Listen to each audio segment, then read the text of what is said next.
Good morning बच्चों। तो हमने पिछले वीडियो में किया था विरंजक चूर्ण के बारे में।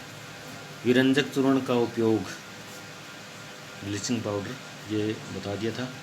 आज हम करेंगे बेकिंग सोडा। इसका दूसरा नाम देसी भाषा में कह सकते हैं मीठा सोडा। तो हमें इसमें तीन चीज़ें याद रखनी है। एक तो इसका रासायनिक नाम, एक सामान्य नाम और एक रासायनिक सूत्र। तो रासायनिक नाम तो इसका है सोडियम हाइड्रोजन कार्बोनेट। ये रहा सोडियम हाइड्रोजन कार्बोनेट, या इसको हम कह सकते हैं सोडियम बाइकार्बोनेट। ये ठीक है। और सामान्य नाम इसका हो गया बेकिंग सोडा, यानी मीठा सोडा भी हम इसको कह सकते हैं। सोडा तो आगे बताऊंगा आगे मैं। तो रासायनिक सूत्र हो गया, रासायनिक नाम हो गया। अब बनाते कैसे हैं इसको, ये देखो आप। इसके लिए हमें 4 कच्चे पदार्थ चाहिए। फॉर रॉ मटेरियल, यानी कच्चे पदार्थ हमें चाहिए 4। एक तो हमें चाहिए नमक NaCl, दूसरा वाटर, तीसरा कार्बन डाइऑक्साइड और चौथा NH3 यानी अमोनिया। ये साल्व्य प्रोसेस है। ये पहले अपने पुराने सिलेबस में होता था, अब ये नहीं है। साल्व्य प्रोसेस है, उसका पूरी डिटेल होती थी पहले, तो अब ये बहुत ही कम कर दिया सिलेबस हमारे। बस इतना ही है कि जब हम सोडियम क्लोराइड, जल, कार्बन डाइऑक्साइड और अमोनिया की क्रिया जब करवाते हैं तो अमोनियम क्लोराइड बनता है और ये बनता है हमारे पास सोडियम हाइड्रोजन कार्बोनेट, यानी कि बेकिंग सोडा। अब ये बेकिंग सोडा क्यों है? सोडा मतलब इसमें बेसिक प्रॉपर्टी यानी क्षारीय प्रकृति होती है। क्यों होती है? मैंने आपको कल बताया था पिछले वीडियो में। तो इसमें क्या होता है कि NaHCO3 है। ये मैं आपको यहाँ बता देता हूँ। मैं यहाँ ये बनता कैसे है आपको बताता हूँ मैं। क्योंकि ये इसकी जो प्रकृति होती है ना वो क्षारीय प्रकृति होती है। तो क्यों होती है? क्योंकि मैंने कहा था भाई, अगर परबल अम्ल परबल क्षारक जब क्रिया करते हैं तो जो लवण बनता है वो क्या होता है? बिल्कुल ही उदासीन होता है। यानी strong acid and strong base react to form salt and water. Salt जो बनेगा वो क्या होंगे? बिल्कुल ही उदासीन यानी न्यूट्रल होंगे। लेकिन यहाँ पर क्या होता है कि जो बेकिंग सोडा या बेकिंग पाउडर, पाउडर का शब्द मैं आगे बताऊँगा आपको। इसमें क्या होता है कि जैसे ये NaOH है, ये तो हमने ले लिया बेस। ये स्ट्रोंग बेस है, यानी परबल अम्ल क्षारक है ये। इसकी हम रिएक्शन क्रिया करवाते हैं दुर्बल अम्ल से, यानी H2CO3 इससे क्रिया करवाते हैं। तो ये तो प्रबल हो गया, स्ट्रोंग है ये तो, इसकी चलेगी। अब ये क्या हो गया? दुर्बल हो गया। तो ये बन जाता है NaHCO3। ये बन जाता है ये NaHCO3। तो इसके अंदर जो प्रॉपर्टी होगी, इसके जो गुण होंगे वो क्या होंगे? क्षारीय होंगे, इसलिए इसको सोडा बोलते हैं। तो ये ध्यान रखना, अगर प्रबल क्षारक और दुर्बल अम्ल क्रिया करेंगे तो क्षारीय प्रकृति बनेगी। अगर प्रबल अम्ल हो और दुर्बल क्षारीय हो तो वो क्या बनेगा? जो लवण बनेगा वो अम्लीय होगा। लेकिन दोनों जब बराबर हो, प्रबल हो दोनों, प्रबल अम्ल हो प्रबल क्षारक हो, तो वो क्या बनेगा? जो लवण बनेगा वो क्या होंगे? बिल्कुल उदासीन होंगे। जैसे कि हमने बताया था NaCl जो बनता है, साल्ट हम यूज़ करते हैं, नमक यूज़ करते हैं खाने के लिए, उसमें क्या होता है? NaCl प्रबल है, NaOH प्रबल है, दोनों क्रिया करेंगे और HCl एसिड होगा, अम्ल होगा, और NaOH क्षारक होगा, दोनों क्रिया करेंगे तो क्या बनेगा? नमक बनेगा। तो यहाँ इसमें क्या होगा? क्षारीय प्रकृति है इसके अंदर। अब आगे मैं आपको बताता हूँ कि ये बता दिया मैंने आपको भी कैसे बनाएंगे। हम 4 चीज़ लेंगे। हम सोडियम क्लोराइड लेंगे, जल, कार्बन डाइऑक्साइड, अमोनिया, और क्या बनेगा? Ammonium chloride. ये इसको नौसादर भी बोलते हैं देसी भाषा में। और ये बन गया हमारा सोडियम बाई कार्बोनेट या सोडियम हाइड्रोजन कार्बोनेट। ये क्या है? ये सोडा है। अब यहाँ ये कहता है कि इसका जो pH मान होता है वो 7 से ऊपर होगा। जो NaHCO3 जो बनेगा इसका pH मान क्या होगा? वो 7 से ऊपर होगा। अब एक चीज़ यहाँ पर आता है कि जब इसको गर्म करते हैं, एक सेकंड, ये कहता है कि क्या होता है जब हम बेकिंग सोडे को गर्म करते हैं तो क्या होगा। तो NaCO3 को हम गर्म करेंगे तो Na2CO3 यानी सोडियम कार्बोनेट बनेगा, पानी निकलेगा और क्या निकलेगी, CO2 गैस निकलेगी। ये चीज़ मेन है।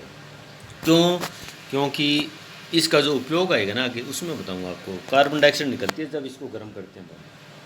देखो हीट देख रहे हो, उष्मा दिखा रखी है यहाँ पर, ये इसके ऊपर उष्मा है। तो इसमें क्या होता है कि कार्बन डाइऑक्साइड निकलती है। कार्बन डाइऑक्साइड अब बताऊंगा आगे उपयोग में आएगी ये चीज़ अपने, ठीक है। पहला, अब कहता है बेकिंग सोडा का उपयोग क्या है। पहला उपयोग यही है कि जब इसका उपयोग होता है बेकिंग सोडे का बेकरी में, बेकरी मीन्स होता है जहाँ बिस्किट या ब्रेड जो बनते हैं ना, वहाँ इसका उपयोग होता है। भोजन को हल्का बनाने के लिए, इसको फुलावट देने के लिए होता है। जैसे हम समोसे बनाते हैं, गोलगप्पे बनाते हैं, उसके अंदर इसका उपयोग होता है। लेकिन ये सोडा नहीं यूज़ करते हैं। सोडा मीन्स होता है इसके अंदर क्षारीय प्रकृति है।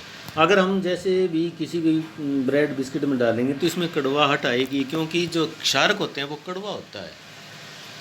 तो क्षार कड़वा होता है, इसलिए इसको थोड़ा हमें उदासीन करना ज़रूरी है। तो क्षार के साथ हम क्या मिला देंगे, अम्ल मिला देंगे, तो वो क्या बन जाएगा, उदासीन हो जाएगा और लवण बन जाएगा वो। तो इसमें क्या मिलाया जाता है कि बेकिंग सोडे के अंदर हमें मिलाएंगे टार्ट्रिक अम्ल। क्या मिलाएंगे, टार्ट्रिक अम्ल, ये मिलाएंगे। ये मिलाने से ये बेकिंग पाउडर बन जाता है। ये सोडा नहीं रहता, ये पाउडर बन जाता है। इसके अंदर ये एक जो कड़वाहट की प्रकृति, मीठा सोडा घर में बोलते हैं ना, उसमें क्या होता है कि टार्ट्रिक अम्ल प्लस में बेकिंग सोडा। एक सेकंड आपको दोबारा बताता हूँ आपको। बेकिंग सोडा प्लस टार्ट्रिक अम्ल और क्या बनता है, बेकिंग पाउडर बनता है। ये इसका उपयोग हम बेकरी में यूज़ करते हैं, जहाँ भी करना है। तो इसमें इसको जब गर्म करते हैं ना तो CO2 गैस निकलती है। CO2 गैस क्या करती है, इसको फुला देती है। जो भी हमारा जो खाद्य पदार्थ होता है, जो भोजन होता है हमारा, जो भी हम घर में जो भी कोई पकवान बनाते हैं, जो उसको फुलावट देनी है, हल्का करना है, तो इसमें ये मिला देंगे तो CO2 निकलेगी, CO2 उसको फुला देगी। तो क्वेश्चन भी आता है कि जैसे हमने एक बेकरी में कोई कर्मचारी काम कर रहा है, उसने केक बनाया या बिस्किट बनाया या ब्रेड बनाई, वो बहुत ज़्यादा टफ़ या स्ट्रॉन्ग बन गई या बहुत ज़्यादा कठोर बन गई, तो वो क्या चीज़ ऐसी थी जो डालना भूल गया। तो आप ये कहोगे बेकिंग पाउडर। क्या कहोगे आप, बेकिंग पाउडर डालना भूल गया। ये इसको गर्म करते हैं तो कार्बन डाइऑक्साइड निकलती है। कार्बन डाइऑक्साइड को हल्का और फुलावट देती है। केक है, गुलाब क्या नाम उसका, गोलगप्पे हैं या समोसे हैं, ये फुलावट देते हैं। लेकिन देसी भाषा में यूज़ कर सकता हूँ मैं, क्योंकि हम हरियाणा से बिलोंग करते हैं। तो गुलगुले या जो भी हम बनाते हैं तो उसको फ्लावर देने के लिए हम इसमें डालते हैं। ये तो हो गया हमारा पहला यूज हो गया। उसके बाद हम दूसरा उपयोग करते हैं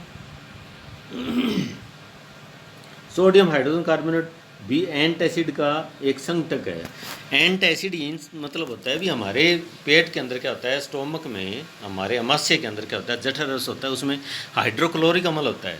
हाइड्रोक्लोरिक अम्ल अगर हम जैसे कोई खाली पेट हैं तो उसमें क्या होता है कि उसका स्त्राव बहुत ज़्यादा हो जाता है, तो हमारे पेट के अंदर एसिडिटी यानी अम्लीयता बढ़ जाती है। हम कहते हैं ना पेट में एसिडिटी होगी, अम्लीयता बढ़ गई, तो जो टेबलेट बनती है उसके अंदर इसका उपयोग होता है। टेबलेट नहीं बनती है तो भी हम क्या करेंगे, अगर हम इसका थोड़ा बहुत भी हमारे घर में पड़ा हो सोडियम हाइड्रोजन कार्बोनेट, उसकी थोड़ी चुटकी भर भी हम ले लेते हैं तो उसको न्यूट्रलाइज कर देगा, उदासीन कर देगा और हम आराम महसूस करेंगे। इसलिए इसको बोलते हैं एंट एसिड, यानी अम्ल को ख़त्म करने का काम करेगा ये, क्योंकि वो अंदर एसिड बन गया, अम्ल बन गया वो, और हमने बाहर से क्या ले लिया, सोडियम हाइड्रोजन कार्बन ले लिया, वो क्षारीय था और वो उसको उदासीन कर देगा। ठीक है। उसके बाद तीसरा ये है, इसका उपयोग सोडा अम्ल अग्निशामक में भी किया जाता है। यानी आपने देखा होगा अग्निशामक यंत्र जो होते हैं ना, जैसे लाइब्रेरी के अंदर है या साइंस रूम में हमारे पड़ा है, लाल रंग का होता है एक डब्बा सा, वो आग बुझाने के काम आता है। उसके अंदर क्या निकलता है कि इसमें यही होता है, सोडियम हाइड्रोजन कार्बोनेट होता है। इसमें एक इस प्रकार होता है, मैं आपको दिखा देता हूँ अभी। जैसे इस प्रकार ऐसे बना होता है अग्निशामक यंत्र, ऐसे एक मतलब सिलेंडर जैसा होता है। इसके ऊपर एक नोब होती है ऐसे। इसके अंदर क्या होता है, एक शीशी बोतल होती है। इसके अंदर होता है H2SO4 होता है, H2SO4। इसके बाहर जो होता है ना, वो होता है NaHCO3, ये होता है।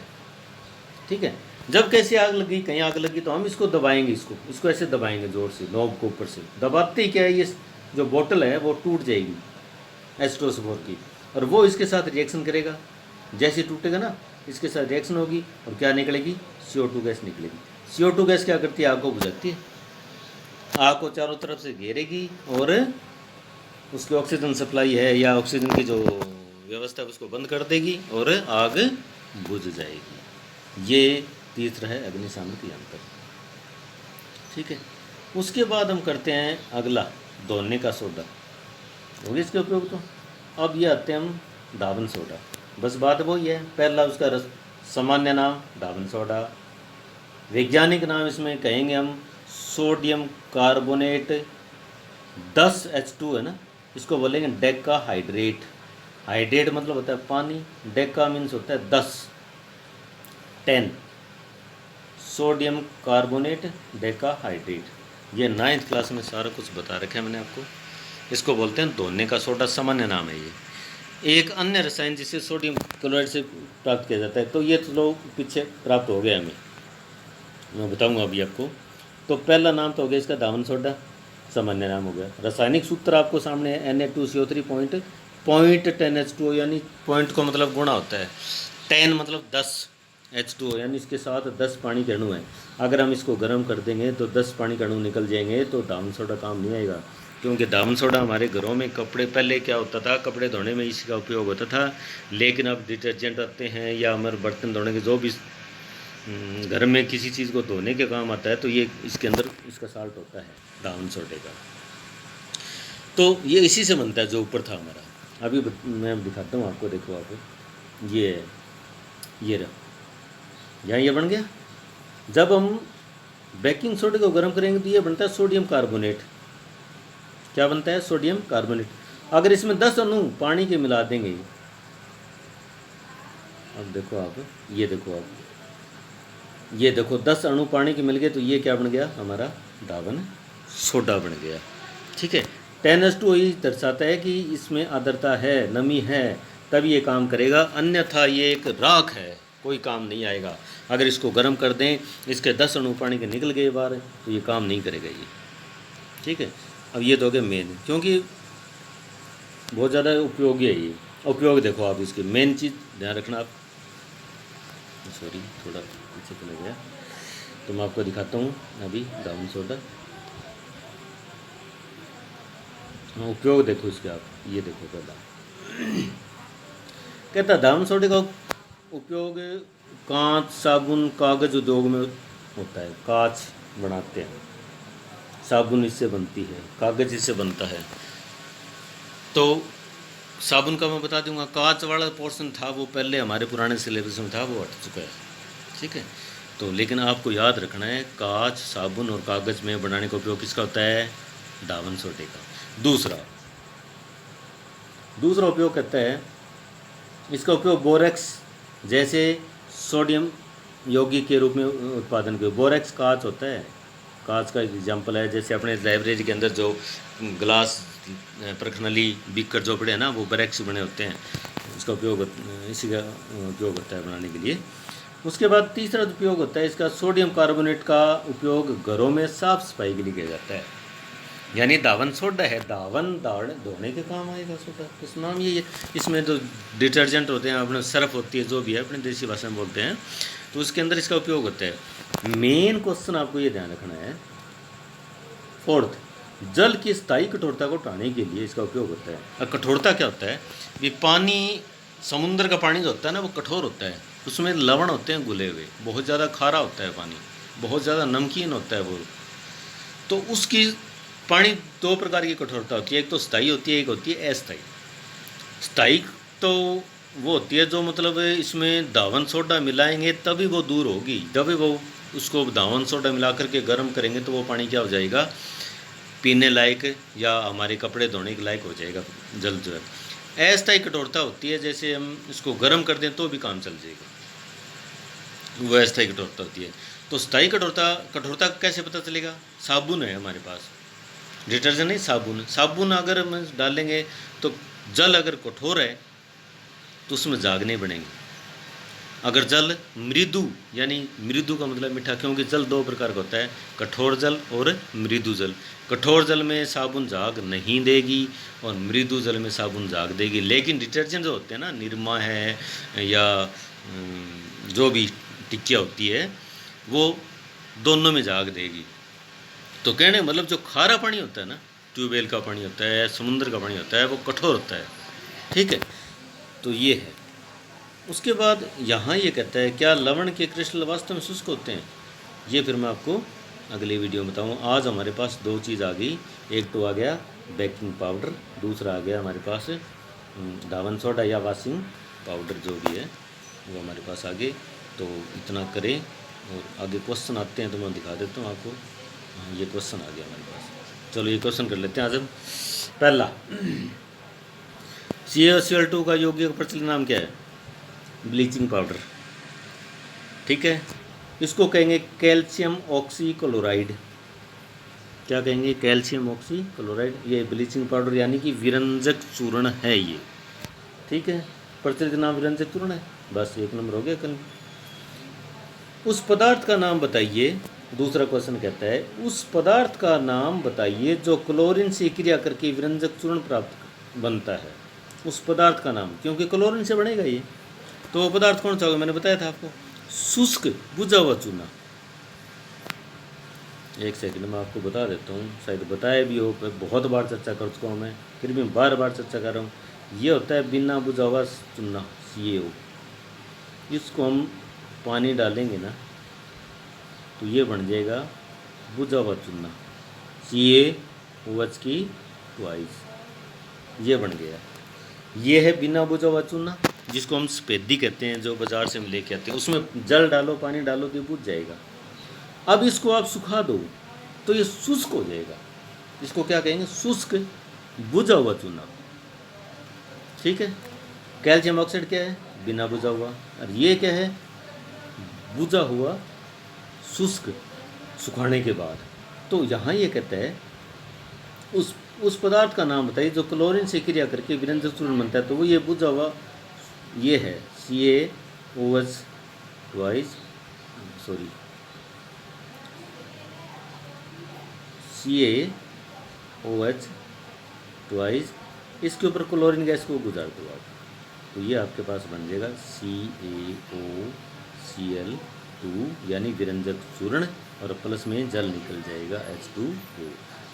तो आप क्वेश्चन का आंसर ये है कि बुझे हुए शुष्क, सूखा, ड्राई स्लैग्ड लाइम के ऊपर क्लोरीन गैस गुजारते हैं तो ये बन जाता है, यानी शुष्क बुझे हुए चूने पर क्लोरीन गैस गुजारेंगे तो हमारे पास बन जाएगा ब्लीचिंग पाउडर यानी विरंजक चूर्ण बनेगा, ठीक है। अगला क्वेश्चन देख लेते हैं।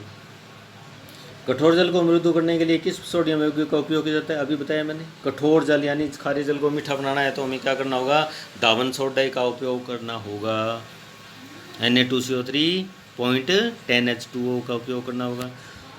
फोर्थ क्वेश्चन कहता है सोडियम हाइड्रोजन कार्बोनेट के विलयन को गर्म करने पर क्या होगा, इस अभिक्रिया के लिए समीकरण लिखिए। तो सोडियम हाइड्रोजन कार्बोनेट को गर्म करने के लिए क्या है, एक सेकेंड, सोडियम हाइड्रोजन कार्बोनेट को आप सीधा गर्म करो तो कार्बन डाइऑक्साइड गैस निकलेगी, प्लस में CO2 गैस, CO2 निकलेगी, उसके बाद ये H2O निकलेगा, ठीक है, और NaCO3 है ना, तो ये एक सेकंड आपको दिखा देता हूँ अभी। इसको गर्म करते हैं तो ये बनता है इधर, ये सॉरी ये बनेगा, इसको गर्म करेगा ना तो ये बनेगा NH को गर्म करेंगे, उष्मा दे रखी है इसने, तो ये सोडियम कार्बोनेट बनेगा, पानी निकलेगा और कार्बन डाइऑक्साइड। मेन चीज़ यही है, CO2 है जो इसको वो करेगी। चलो उसके बाद अगला प्रश्न देखते हैं हम। प्लास्टर पर इसको जल की एक साथ अभिक्रिया के लिए समीकरण लिखिए। तो ये तो फिर आगे जब आएगा तब बताऊंगा मैं। तो आज के लिए इतना ही काफ़ी है। इसको भी बुक हैं तो दोहराएं और याद करें, समीकरण लिख के देखें, अन्यथा याद नहीं होगी। मैं बार बार कहता हूँ कि जो भी क्वेश्चन समीकरण होती है उसको लिख के देखें और याद करें। धन्यवाद। पेपर आपके होने हैं, आगे होने हैं, क्योंकि ये मत सोचना कि भी आगे पेपर नहीं होंगे। लॉकडाउन चल रहा है, ऑनलाइन पढ़ाई भी चल रही है, इसलिए प्लीज़ प्लीज़ ध्यान दें और शेयर करें और लाइक करें। धन्यवाद बच्चों।